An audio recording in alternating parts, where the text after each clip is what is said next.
One day, I was having a conversation with a friend of mine. We're talking about relationships and we were talking about a particular subject. And he asked me, are you sure you've never flirted whilst in a relationship with your significant other? And I was like, no, what's the big deal? It's like, are you sure? And I'm like, is this something that cannot be achieved?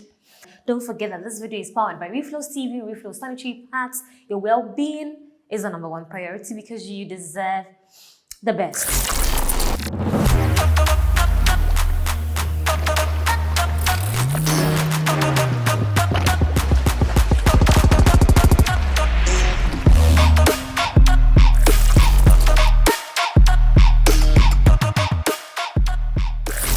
Today's topic, your partner's friend of the opposite sex. Your partner's friend of the opposite sex.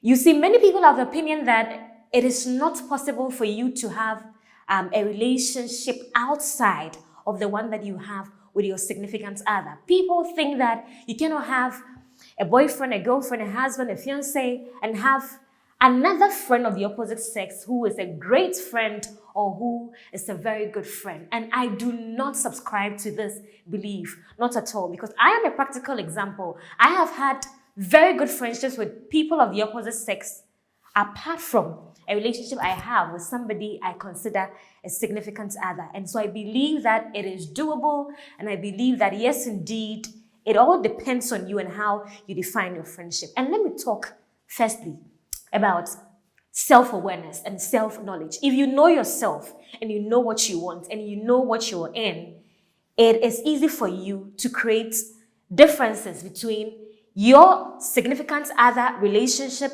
and a relationship with another person. Knowing yourself makes you understand the kind of relationship you have with this person and the other person. It makes you understand what your significant other likes and does not like. It makes you know what you're able to do with person A and person B.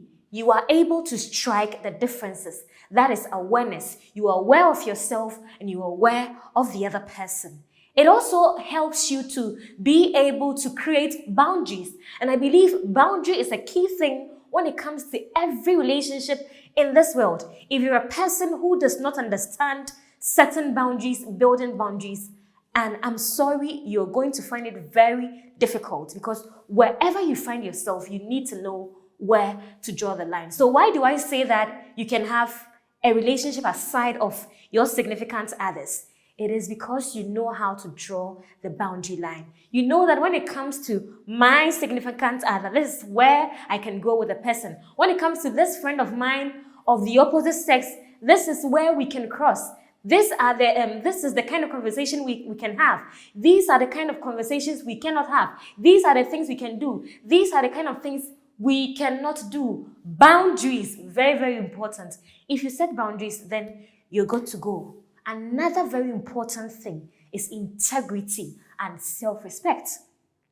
And it's something that most people lack.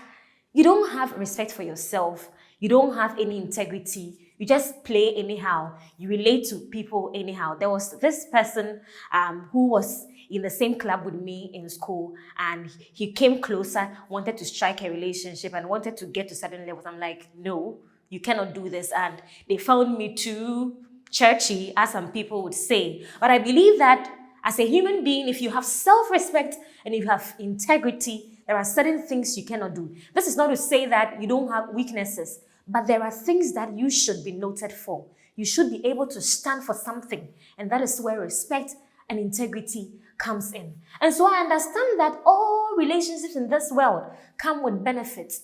You don't have to say that apart from a relationship that you have with a significant other, you cannot create relationships elsewhere. Relationships from school, relationships from works, relationships from church, and all across several settings in society, you can make useful relationships depending on what you do. You can have a good relationship with your boyfriend, with your girlfriend, with your fiancé, with your husband, and still have another good relationship with another friend of yours of the opposite sex. Self-respect, self-awareness, integrity, drawing boundaries, knowing where to draw the line. These are the guidelines, in my opinion. What do you think? Do you think it is possible to have a great friendship outside the one that you have with your significant other? Let me see your comments in our comment section. But don't forget to like this video and subscribe to our REFLO'S TV channel right here on YouTube. We bring you nothing but the best, and we hope to see you in another episode next Monday. This video is powered by REFLO'S TV and REFLO'S Sanitary Pads. Your well-being is our #1 priority because you deserve the best. It's a bye.